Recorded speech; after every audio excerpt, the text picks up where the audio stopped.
if you were a Twitter user, you never would have seen anything that we did. Basically, think about like a car, like the bottom of the car, the underneath the car. Yeah. It holds everything up, but you don't see it. I'm not really a big AI guy, but I started messing with Google's internal AI on like writing code, and it's really good. I think that the trick, though, is that it's good because I still kind of know what I'm doing technically. Yeah. So I know when it makes mistakes. I know I know what to look for, basically. I understand the key concepts. It's just an accelerant. So I think still know the fundamentals, know what you're looking for, know the difference between depth first search and breadth first and all the other stuff. Know when something is memory constrained and CPU constrained, know all that stuff. AI can be a great accelerant, but it's not going to fix kind of a fundamental gap in knowledge.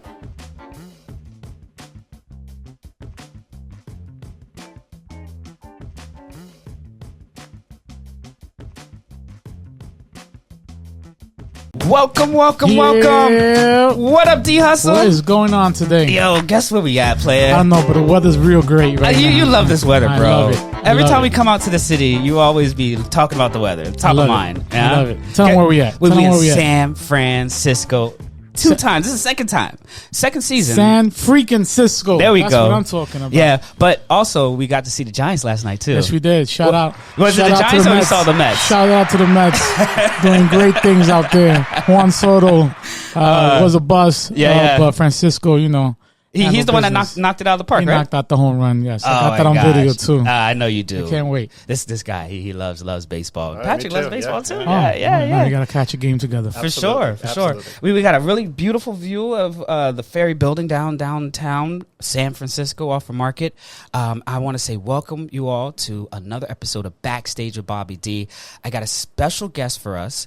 Who we got? And let me tell you, when you work in the industry and you get a chance to work with or for somebody like Patrick Newman, our guest. Say it again. Say his name again. They're automatically invited to the podcast when we pull up. So let's big round of applause for Patrick Newman. What's going on, Patrick? Hey, thanks for having me, guys. Oh, for sure, man. Patrick, thank you so much for pulling up. And I just a little bit in there, but Patrick and I'm going to drop it for everybody to know, used to work together at this really cool social media company. Okay. Darwin loves what I do this one. Here we go with this. It's the one that used to be the little blue bird. You ever heard of that one before? No, I haven't. You never heard it before? No. Come on, bro. So, yes, Patrick. You don't know what you missed. Yeah, exactly, right? Patrick and I worked at Twitter for a number of years. And let me tell you, out of all the managers I've ever had a chance to work for or work with, you definitely are one that I really, really appreciate what you've done for me. Shout out to that. And supporting the endeavors and things that we've done. That's even a gem right there, too. For sure, man.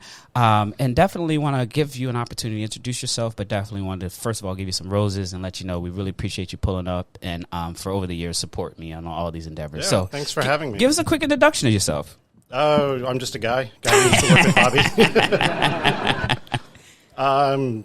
Software engineering manager in the tech industry in the Bay Area for about 20 years. Yeah. Had the good fortune to work at some great companies, Google, Twitter, Amazon, and work with some great people like Bobby. So Yeah. I'm on that list. Yeah.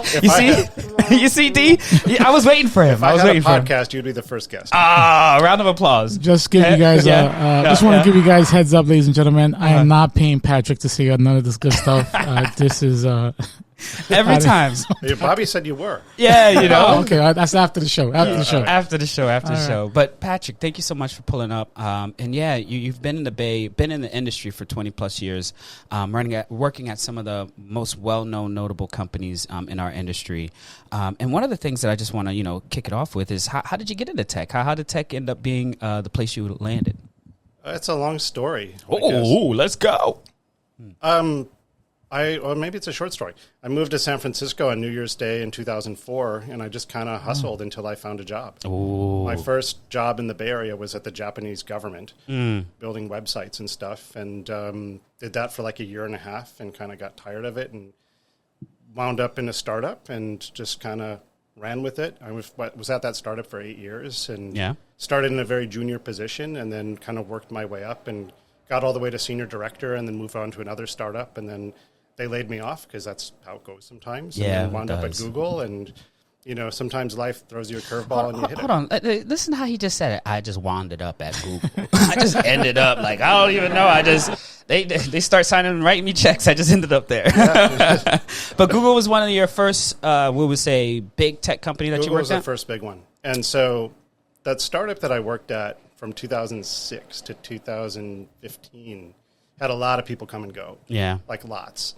And a lot of really great people. And they wound up all over the place. A lot of them wound up at Google. So I kind of wound up just like by doing a good job and having a good reputation with that. Yeah. With that company kind of having this big network. Yeah, And when the second startup that I was at kind of started to go sideways, I kind of worked the network and kind of put out feelers here and there, and Google was the first one to hit. And I knew several people there, so they all gave me recommendations. So that's what's up. It's always good advice to kind of keep the network going, keep in touch with people, let them know how you feel, help them out, that kind of stuff. It paid off for me for sure. Roger that. Shout out to Patrick keeping up that hustle. And let's give him a gym sound too. For those that subscribe and follow along, y'all know about the gym sound. If you hear that sound, that means rewind to that spot because there was a gym that's dropped. And I heard Patrick talk about how valuable the network is, because your network is how you get access to opportunities, referrals, and ultimately, landing really cool opportunities Those like Google. People that know you, and they know what's going on at their company, and they know what you can do, and they can line it up, basically. Yeah. And, here, you and I worked together, starting in 2019, I think? Yeah. Here it is 2025, and, we're here on a podcast. Facts. So, Facts. it's keeping in touch, building relationships, and, see where it goes. Yeah, for sure. And I appreciate the insights that you give into our audience, because our audience is definitely either rising seniors about to get into the industry, transitioning into the industry. And one thing I always like to emphasize with my mentees is the value of having a network and connecting and maintaining those relationships over the years. Because, Patrick, thank you so much for being you, right? Thank you. So after Google, where did you end up after that? So I went to Twitter. Twitter was the next stop after Google in 2019. Oh, that's what's up. And then you ran into BobbyD. And yes. So, come on. I was waiting for him. So you haven't even received the money yet, Patrick. You can tell us the truth, okay? Yeah. But when you came to Twitter, by that time, we, in terms of just organizational wise, SRE was the pillar and practice that you more or less was providing management services to. Mm-hmm. Were you also doing SRE at Google? Yeah. Oh, okay, that was awesome. an SRE, and I think that led directly to the opportunity at Twitter. Yeah. Google kind of is the benchmark for SRE, site reliability engineering. Yeah. It's a little bit different at every different company, and Twitter's and Google's are similar, they were. Yeah. So it was a really good fit and kind of carried directly over. That's what's up. And this is the cool part of the story for me is when Patrick got to Twitter during that time, I was actually transitioning from like a systems engineering role into site reliability engineering, but also kind of shutting down a team because we used to manage fleet management. Fleet management was one of those organizations that managed computers going into the data center and kind of managing the full life cycle of bare metal machines, and then obviously developing and designing software around that. But the cool thing that Patrick actually got access to is to manage the core infrastructure team. So tell us a little bit about that team. Core infrastructure. So if you were a Twitter user, you never would have seen anything that we did. Basically, think about like a car, like the bottom of the car, the underneath the car. Yeah. It holds everything up, but you don't see it. Yeah. If it breaks, if it breaks, you certainly notice.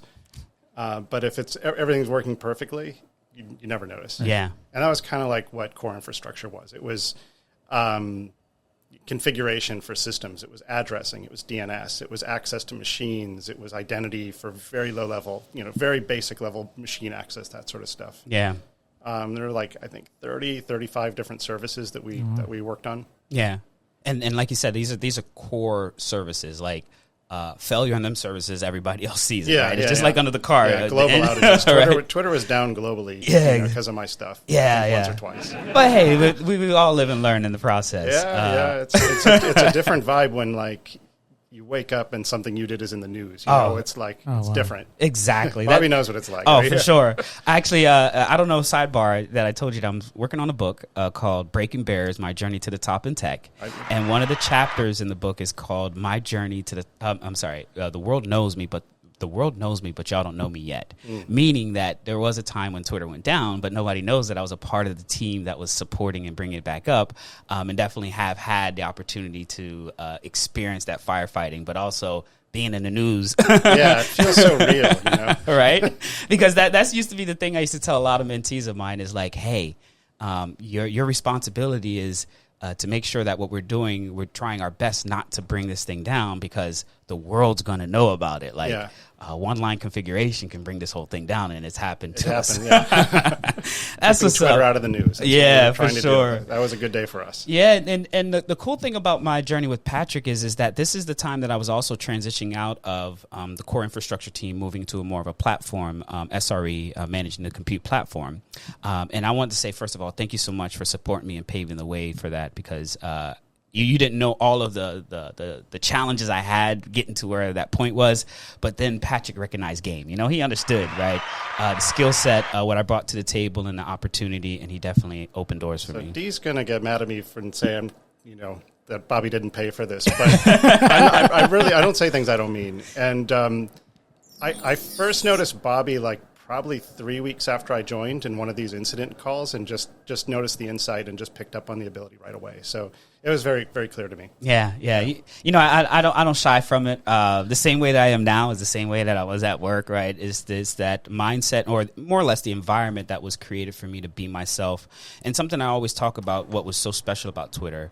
And when you said it's not the same, it's that culture, it's that dynamic, and or the space that was given to underrepresented individuals like myself to really excel and really step into our abilities. Because this was, for me, the major leagues, right? I'm not just playing around, but I'm really making impact into the world. So definitely appreciate you recognizing and seeing it and supporting me. Well, you earned it. You can say thank you, but you earned it. Yeah, I appreciate it. And Patrick's the one that helped usher me into promotion cycles too. So big shout outs to you. Shout outs. Congratulations. Yeah. When you get promoted, you get that bread too. So he's helping out the family. Generational. So I never had a chance to say this face to face, and I definitely have. But in this type of setting, thank you so much for supporting me on that. It was definitely something that was impactful to my journey, because another thing Patrick reminded me is that even when I used to send out company-wide emails, I always used to send out different types of emails, right? I used to always have some music playing or a theme song behind it. And when I got promoted, I actually had a video that I sent out to the whole company. What kind of video was this? It was like this. Exactly, right? It had some music, and oh wow, yeah, Bobby was very gracious. You earned your promotion. Yeah, I appreciate you. I worked on a document, and I went to the committee, and I did all that stuff. And your skip level helped too. It wasn't just me. And there were 16 people who supported on the feedback section. So you broad support. It was a very easy thing to do. Yeah, he was like, this Pat bag, usher him in, bring him in. But for me, that promotion really just opened up the opportunity for me to influence the organization even broader, right? Because it's especially at that tables that we sat at, sometimes you don't really get access unless you have a certain title or you're considered a team lead or really bring that value. And I was really missing out on those conversations. But as soon as that promotion came, and Patrick is like, hey, y'all need to talk to Bobby. Bobby needs to be in here. That's when it was stamping where I was at my journey. And I really appreciate that for sure. Yeah, well, you earned it. Thank you so 100%. much. Another cool thing about Patrick, especially at Twitter, is that Patrick really did wholeheartedly support, underrepresented communities and ERGs, and being one of, in my opinion, the forward-thinking leadership, or being a part of leadership and embracing and being an ally for our ERG called Blackbirds. So tell me a little bit about Blackbirds and more or less what was kind of your first impression and what really helped drive you to make your contribution. Blackbirds. Yeah, Blackbirds is an amazing community. Yeah. And I think I told you this story. I don't know how much time we want to spend, but... Let's go. So it was my last day at Google, and I was having lunch with... an African-American friend, literally Nigerian-American friend. Yeah. So a black friend. And, we were talking about inclusion and diversity and, these types of topics. And Google had, names of rooms like Pac-Man and Super Mario Brothers. And I'm like, does everybody get it? Does that work for everybody? And so this friend was telling me about, the black experience at Google, which wasn't always positive. And so I remember driving home and thinking, okay, I wasn't aware of this. I didn't know. it was just something that wasn't on my radar. Yeah.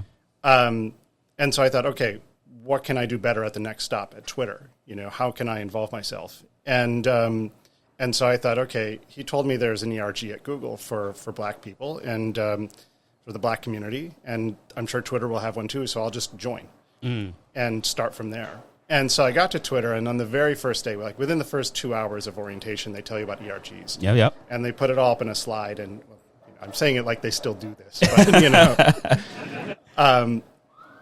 So Blackbirds was on there. I was like, okay, perfect. I'm going to join that one. So I signed up for the email list, and I was all like ready to go. I was like, I'm going to like introduce myself, and I'm going to be part of this. And then I saw all these emails like Michael Jordan and Whitney Houston and all this stuff, and I thought, I'm going to stop. I'm just going to wait for a while. And I'm just going to read these emails, and I'm going to like see what people are talking about. And I'm going to see like where I fit in before just jumping in with both feet. Yeah. And so I didn't really want to like interrupt or disrupt. And I wanted to learn about the community. It wasn't really till I got to know you well that I felt comfortable kind of saying, you know, I'm here to engage and learn with this community and kind of be part of it in my own way. Yeah. And it kind of went from there. So I think it was probably a good, I don't know, maybe a year after I joined that I kind of had the guts to ask you, like, Bobby, how do I step in here? Yeah.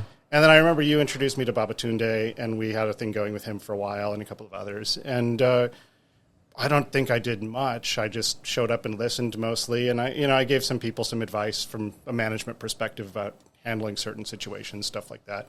Mostly I just learned a lot. I mean, sounds weird to say. I don't think I contributed much. I think I got much more out of it myself than I contributed back. Yeah. So yeah, it was, and you know, I'll say I've been at other companies since leaving Twitter. I've never seen an ERG quite like the Blackbirds community the way it was at Twitter. For sure. It was just so vibrant. Yeah. And valuable too. I remember Nick Caldwell coming in and giving some talks to Blackbird, and it was this Blackbirds, and it was stuff that I wasn't hearing other executives do. Like it was just very unique and very special. So yeah, I'm glad we got to experience it. I wish it was still there. So yeah, for sure. And give Patrick a round of applause, because I think from an ally's perspective, sometimes it is challenging to find the right groove to slide into in terms of, you know, providing support. And I will say, especially when we had that conversation, I was like, oh snap, Patrick wants to chill with us, huh? What's going on, Patrick? Then Patrick's like, hey, this, that, and this. You told me that story. And I was like, oh, Patrick got a beautiful spirit. And I was like, you know what? Just hang out, pull up, and I'll introduce you to the crew. And then obviously we found where you would provide the most support. And definitely having a resource or having an ally that sits at a different table, especially on the management side, from the ERG's perspective, was so valuable to us because we started off in terms of just engineering with only a handful of Black engineers, and by the time you got there, we were like, the door was open, right? But even with the door was open, it's like we didn't have a reception team, right? Because there was only 5 of us, so we definitely needed support from other allies and other ERGs and at Twitter to really help us create a space that allowed for development and growth, but also a space to ask questions, because we just never really have had that opportunity to make those type of connections. So thank you so much. And definitely... well, thank you, because I don't think I would have felt comfortable stepping in that way without your guidance. So, I got you. You know, it goes both ways. Yeah. I'm like a tour guide. Yeah. What'd you say? Shout out to who? Shout out to my man Patrick and Babatunde. Oh, okay. I thought you were shouting me out, bro.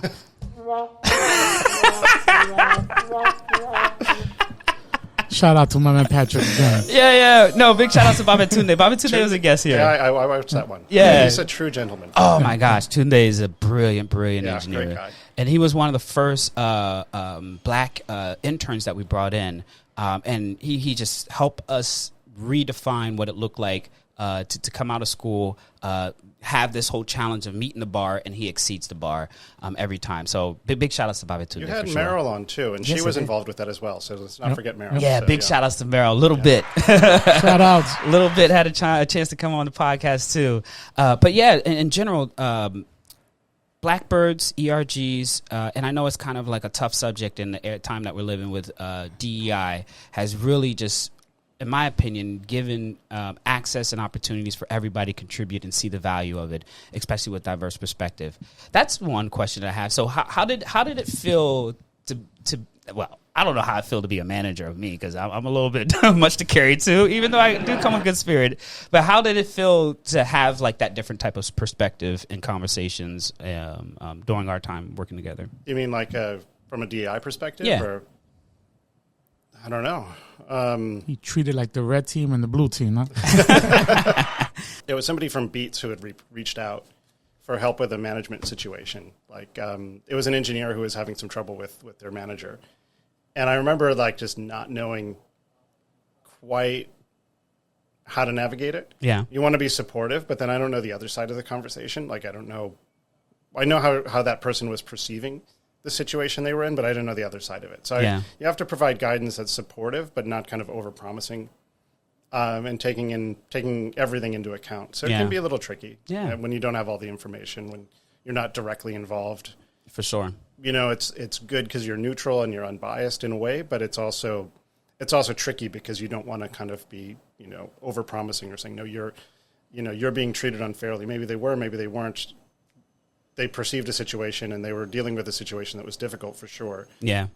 So, you know, you have to balance like being supportive and being reasonable without sort of like over-indexing on what you think the situation might be. I don't know if that answers the question. No, I definitely it can does. be tricky, but I think in the end, the key thing is like letting people know that you're there for them, you're listening.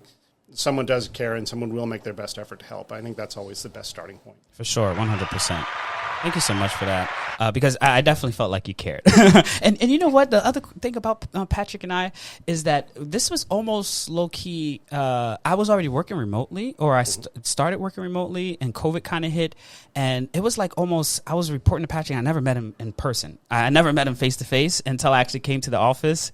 And it was like one of my trips, and I think I had already been cycled out to another manager or something happened. Yeah, I managed Bobby for about a year. Yeah. Yeah. And I was managing two teams for a while. For sure. I was managing Bobby's team for like on an interim basis for a while. Yeah. Yeah. And then I think the first time you visited the office was after that, like the interim period was over and the permanent manager. For sure. I think that was right. And I was like, yo, that's Patrick. And I was like, and in my mind, I'm like, yo, I've been talking to you through this computer for a year and a half. And I'm like, this is what being in person. You don't know how tall people are, you know?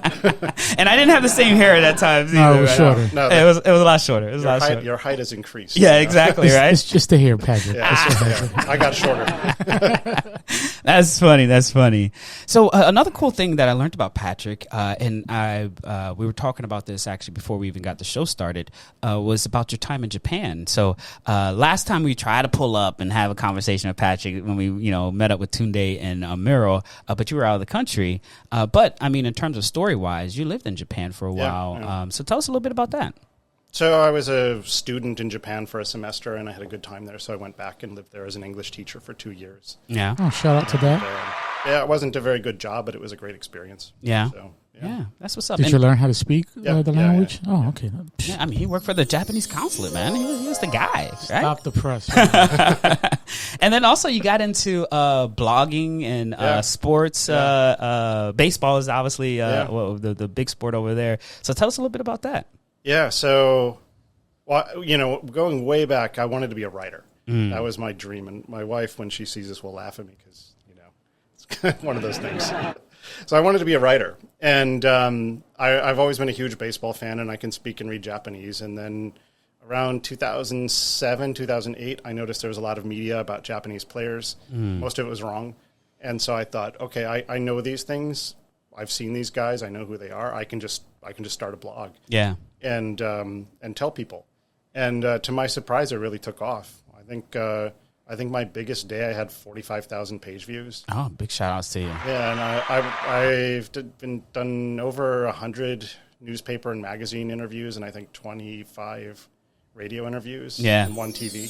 Oh, that's what's up. So yeah, just totally. We're sitting next to a star. If we go to Japan, they're gonna know him more than they know me. That's fine. I'll take that. I'm retired now. I run out of time for it. He was retired. This was like 2008 to 2012. This was a long time ago. You put another blog out, they'll know who you are. Yeah. Well, we'll see. Yeah. Play that laughing sound. There it goes. Yeah. That's funny. Oh man, but you know what? The cool thing about this part of Patrick's journey is that a lot of people feel like, especially in tech, that tech is the only thing that you expose yourself to, or you may only pursue in terms of a pathway. But there's other things that you can do on your journey that will obviously help you in the long run, but allow those things to happen, like what we're doing right now, podcasting around the country, right? And Patrick, being a sports writer in Japan, which is wild. And definitely, I didn't even know that. And then I went to his page, I was looking it up, and I was like, wow, my guy was out here holding it down. And we didn't even know. But in general, that openness or that experience definitely helped influence. So how did that experience help influence your journey in tech?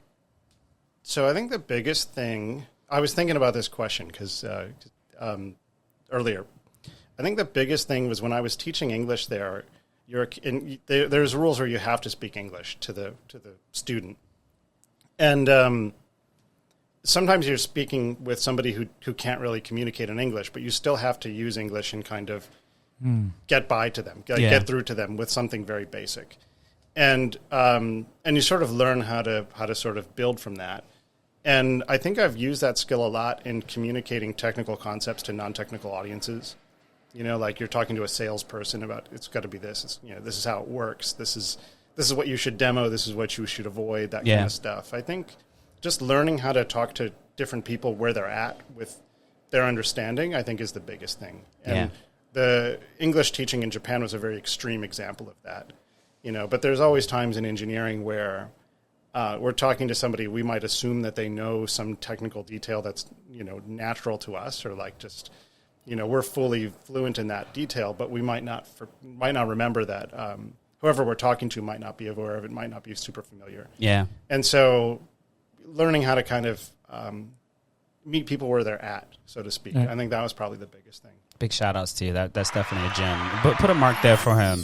Very much appreciate that, because this is the part where you're not always aware of how past experiences could help influence your journey that you're experiencing now. But that's why you have to go through those journeys and go through those experiences. Yeah, and the dots do connect. Yeah. You've told me about your time, different jobs, things you picked up along the way. D, I'm sure it's the same way. But, the dots connect. And when you're 22 or 23 and you're thinking, why am I wasting my time on this? Yeah. It might feel pointless, but you never know when something's going to come back and be useful, when you're like 32 like I am. If he's 32, I'm 31. Yeah, 31. Come on, D. You can see just a few grades. It has to be a little bit more. Maybe 56. Yeah. Damn, bro. You sound like my son now. Wow. Jeez. Well, big shout outs to everybody 56 and above. Yeah. Oh man, and Patrick and I had and we're going back to jumping back into Twitter and tech, but Patrick and I had some really cool time working on some really cool system software.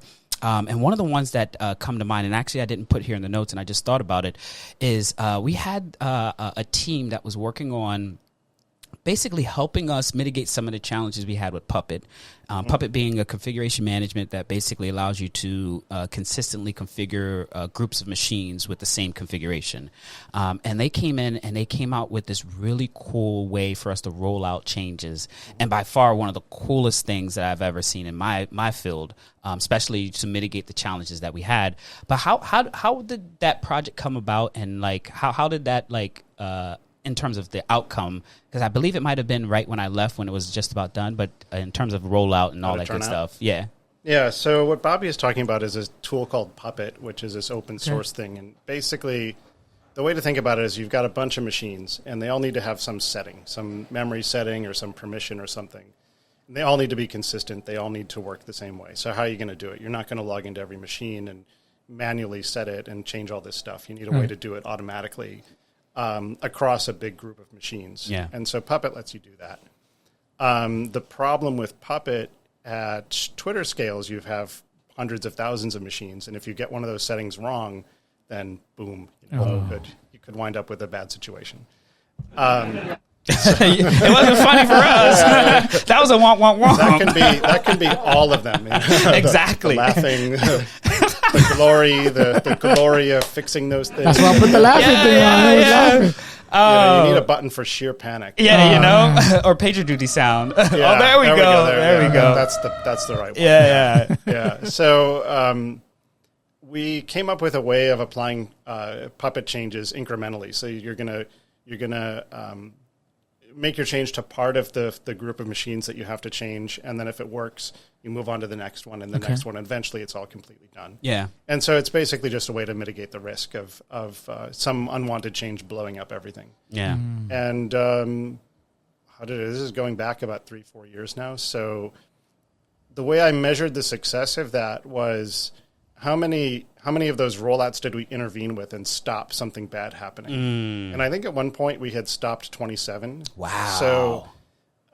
So yeah, that was good. I mean, 27 big round of applause for that. So yeah, I stopped counting at some point. I mean, I moved on. Yeah. He's like, problem solved. Well, the other thing is that the engineers told us that when they were making changes involving Puppet previously, they were really scared and nervous and, trying to test everything for weeks and weeks and weeks, make sure everything's perfect. But then we gave them a safety rail, a guardrail.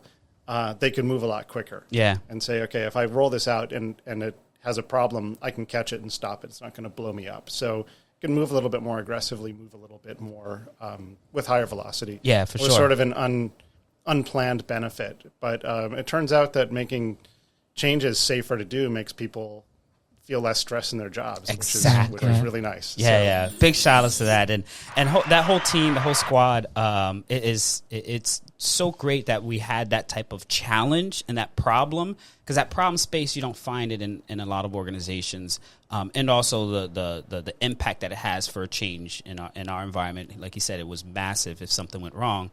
But then the side effect of it, which is always the cool thing of the results of a problem, is now the side effect of it is people felt more safe, and more safe meaning they feel more innovative, and now we can iterate and go faster. Yeah, exactly. So that was actually like a great side effect of that, which it wasn't the plan. We were just trying to take care of the risk, but it turns out that fixing the risks leads to those other benefits. Yeah, so, okay. For sure. Big shout outs to the whole team, CISS, and I know that we had a few consultant services helping us out with that. So big shout outs to the whole team over there. Yeah, it was they a did good an group. Amazing job.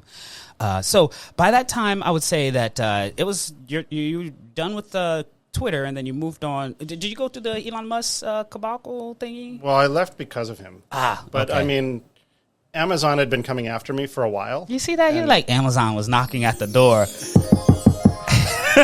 So I do this thing. Where I shouldn't say this, but I'll say it anyway. Don't say it. We don't get you in trouble here. No, it's okay. My current employer, I may not want to hear this, but I usually interview for jobs every April, whether I'm looking or not. Okay. Just to kind of That's stay smart. sharp. It's a gym right there for sure. My wife is the same thing. Yeah? Well, go ahead. Let me push it there. So Amazon recruited me, and I was like, I don't really want to work there, but I want to see what the interview is like. So I went and did the interview, and they made me an offer. And I said, well, that's great, thank you, but I'm gonna decline. Yeah. And so they kept calling me. It was like, your interview result is still good. We can make you a different offer now. Are you interested now? And then I kept saying, no, I'm happy at Twitter, thank you, but I appreciate it, but no. Yeah. And it was about April or May of 2022, and Elon's rolling in, and Amazon calls me, and they're like, this is literally the last day we can use your interview results. Yeah. Wow. So I was like, yeah, sounds pretty good. I think the timing is perfect. Yeah, this will work. And so it turned out to just be lucky. I had kind of this escape hatch built in. I didn't plan it that way. Okay. It was just to go have the experience of seeing what it's like at Amazon to interview there, and then turned out to really be a good thing for me during that time. Yeah, I mean, I didn't want to work for Elon. We don't need to get into that. But Yeah. That guy was bad news. I'm from just the start. amazed how they still call you after a year has passed by. I didn't know they can still do that. You see his skills? So I mean, now I'm at Google, and I didn't join Google right away either. I kind of sat on it for a while. And Google will still hire you if you pass an interview a year and a half after your interview, if you pass. Okay. Yeah. And so I got through, and I think I wound up joining about a year after the interview. Yeah, something like that. Imagine that. Yeah, so you never know. Yeah, Congratulations on all. Yeah. So you went from Google to Twitter to Amazon, back to Google. Yeah. How's it being back at Google? It's different. Yeah. Google in 2025 is not the same as Google in 2017, 2018. Right. Yeah. Still a great company to work for. Yeah. I've seen enough, and having been at Google and seeing how other things work, it was definitely my choice to go back to Google. For sure.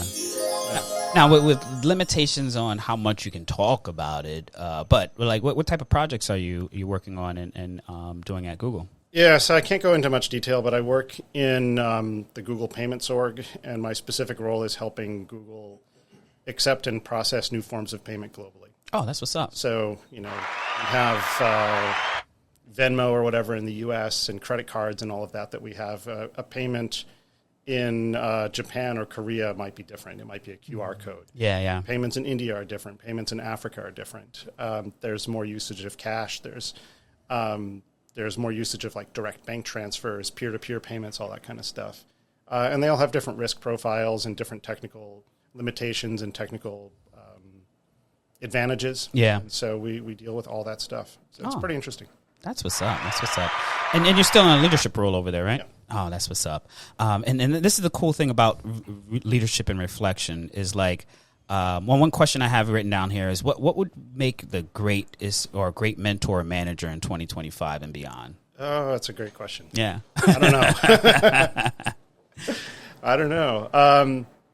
I think at the big tech companies, management in 2025 has a lot more to do with getting people through specific performance processes and performance milestones and performance procedures and stuff. So being really well versed in how is performance assessed and evaluated, and keeping your team prepared and helping them understand how they're being graded, how they're being judged, how they're being compared to their peers. I think that's something that's really important. It's difficult to... mentoring and management is different. Anybody can be a mentor. Management has a lot of responsibility that comes with it that I don't recommend for everybody. A lot of people would find it stressful, and I wish I was a better engineer, You want to be back at the keyboard like that? There's times when I wouldn't mind. So being a mentor, I think, I don't really like to consider myself a mentor, because everybody that I try to like help, I'm getting something from them too. We talked about Blackbirds earlier. Yeah. And Bobby feels like I contributed to Blackbirds. I think that I got way more from Blackbirds than I ever gave.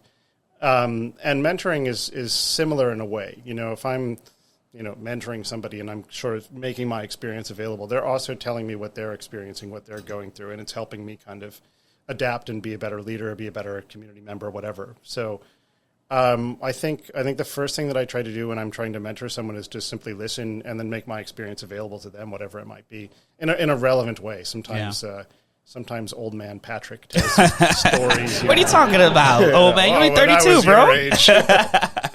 When I was your age. When I was your age, we had Blackberries.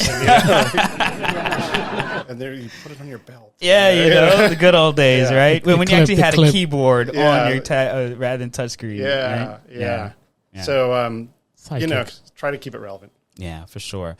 And the reason why I bring this up is because I know that during your journey, you were also providing services on LinkedIn for people to reach out to you and have coffee chats. And for me, from on the sideline, seeing that, I was so grateful that people had opportunities to speak to you and schedule those times. And really just knowing the value that a conversation with you in terms of, any challenges they would have, I knew that it was definitely like gold, right? I hope. But there's definitely some people that I definitely feel like I helped. Yeah, so, sure. So, yeah. Big shout outs to you on that. So the other thing that I want to talk about is like, what would you say it would be, messages to rising engineers trying to find their footing, right? Especially with the era of AI. So I got to find a way to throw AI in here. What messaging would you have for them? So, on the AI point, I'm not really a big AI guy, but I started messing with Google's internal AI on like writing code. Uh-huh. And it's really good. Yeah, isn't it? It's good. Yeah. So I think that the trick, though, is that it's good because I still kind of know what I'm doing technically. Yeah. So I know when it makes mistakes. I know I know what to look for, basically. I understand the key concepts. It's just an accelerant. So I think still know the fundamentals, know what you're looking for, know the difference between depth first search and breadth first and all the other stuff. Know when something is memory constrained and CPU constrained, know all that stuff.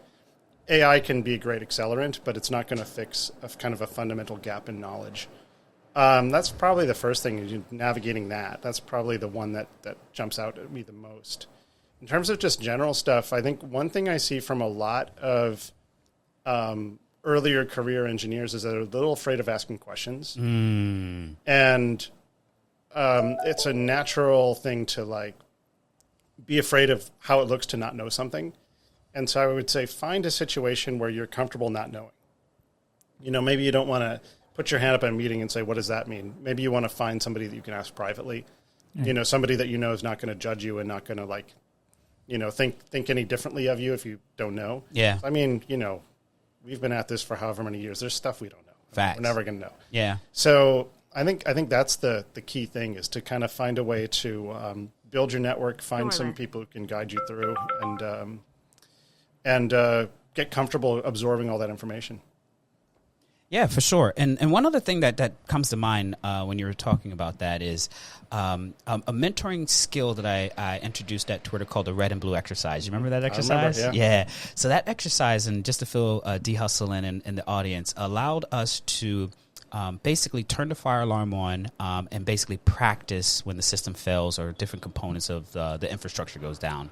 And our main goal was to have engineers go through that process so that they know what it feels like before the real fire alarm turns on, so that you can have a safe space to ask questions and really feel hey, that overwhelming feeling, but also understanding the team that you have that you can lean on in those situations. Because even me didn't know all the answers, and then during those exercises, I even got the chance to kind of I used to put myself in situations where I knew the answer, but I just made it seem like I didn't know the answer, so I can force that type of interaction. And then after the red and blue exercise, everybody on the team, confidence, they're walking the next day with a different posture, right? They just feeling more confident. And that space that we created is basically being able to sharpen the engineer's skill set, but also bring to light, hey, we're a team. We're here to communicate. We're here to create a safe space that if it's 2:00 in the morning and the thing goes down, don't be afraid to give me a call, right? Yeah. So tell me a little bit about your view from the management perspective and value around red and blue exercises. Red and blue exercise. I love it. And blue. I mean, it's just what you said. I don't have that much to add to it. I think it's about creating the safe space where it's safe to fail and safe to get things wrong. Also, in the site reliability engineering role, you have to think about how are things going to fail and how gracefully can a system fail. And injecting failures into a system and thinking through things that way is unnatural. We don't think about failure that much. But it's inevitable to happen, especially on the scale of a global tech company. Yeah. And so by simulating it, injecting those failures, testing your processes, testing your people, testing yourselves, I think it's one of those things everybody should do. It takes actually a special level of discipline to do that. Yeah. Most places don't do it. Google, when I was at Google and SRE previously, Google did that every February, basically. Had these drills. Wheel of Misfortune, I believe they called it. Well, there was one that I was thinking of that was called Dirt Week. Dirt Week. It was basically you would intentionally break systems and see what would happen. And Netflix did this for years, too. Yeah. They would have this automated job that would go in and deliberately turn things off just to make sure that everything could sustain something being down suddenly. Yeah. Is that the error message that always comes up that you're just going to reload in 60 seconds or something like Maybe that? They don't run it enough. Yeah, exactly. That's when they're running their tests, right? They're running their tests. Okay, I got it now. I understand. Yeah. Oh, man. But those exercises, oh, my gosh, some great times, though. That's what separates the companies that really make it from the ones that don't. It's an investment. Yeah. Right? That's time you're taking for your engineers to not be shipping code, to not be building for customers, whatever else they could be doing. Yeah. It's opportunity cost, but what you get from that is better, because if your stuff isn't available, then it's useless. Facts. So. Facts. If your stuff isn't available, it's useless. Yeah. I used to say that same line with metrics. If there ain't no metrics and data around it's broken, right? For sure. One other side story before we get close to wrapping up here is that one thing, I don't know if the audience remember me telling y'all, and D definitely heard this saying, is that these streets are small. Like, the streets are always watching. I remember I was traveling, and I'm obviously from Florida, South Florida, big shouts to South Florida. And when my wife and I were going to San Diego for a conference, and remember, I only seen Patrick in person maybe 2 or 3 times by this time. But, I've been video chatting with you all day. And all of a sudden, we're in the airport in San Diego. We just get off the plane. My wife is wearing a Tech Hustle shirt, and I'm over there, ushering her, trying to get her to, where the Uber is for us to get picked up. And then all of a sudden, she kind of let my hand go, and she was talking to somebody, and I was still moving, and I turn around, and I'm like, hold on a second. Is that Patrick? And I was like, Patrick Newman? What are you doing in San Diego? What were you doing there? I'm at least in California. Yeah, and I'm all the way from Florida, at the same airport. I didn't even see you at first. I saw the Tech Hustle T-shirt, and I was going to say, I know the guy that started that thing. I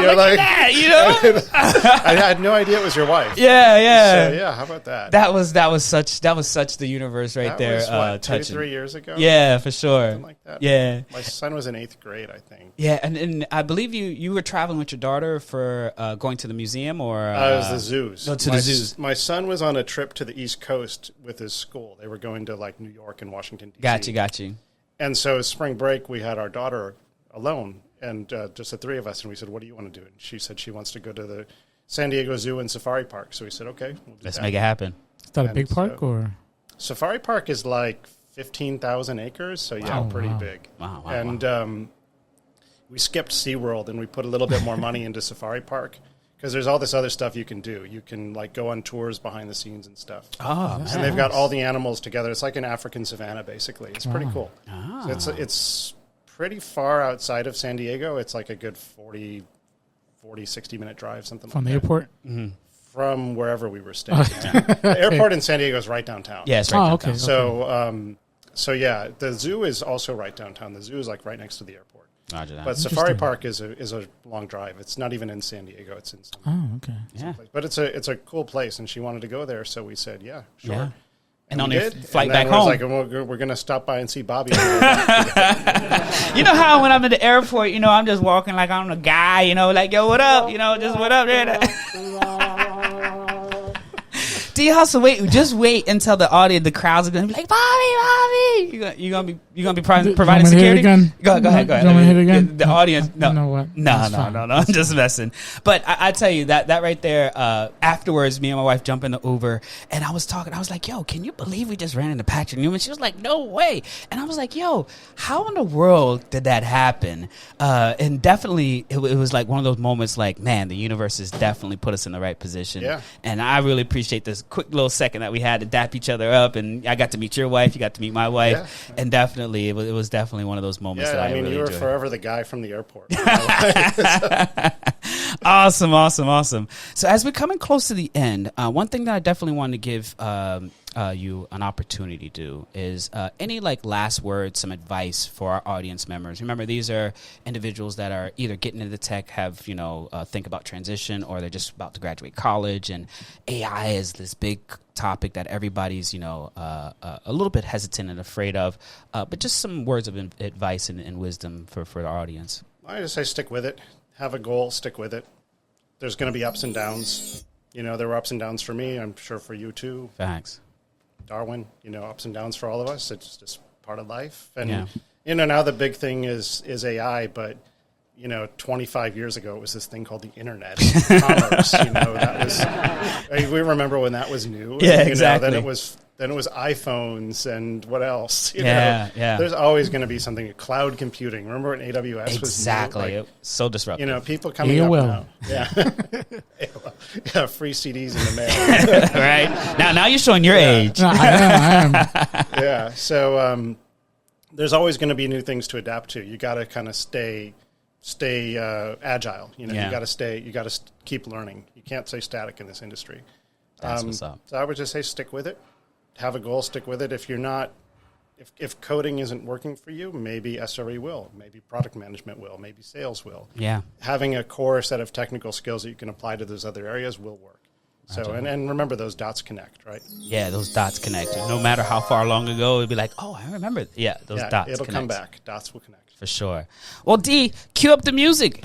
Patrick, let me tell you, Patrick I appreciate Newman. Thank you so much for pulling up, man. Thanks for having me. It was such a great conversation.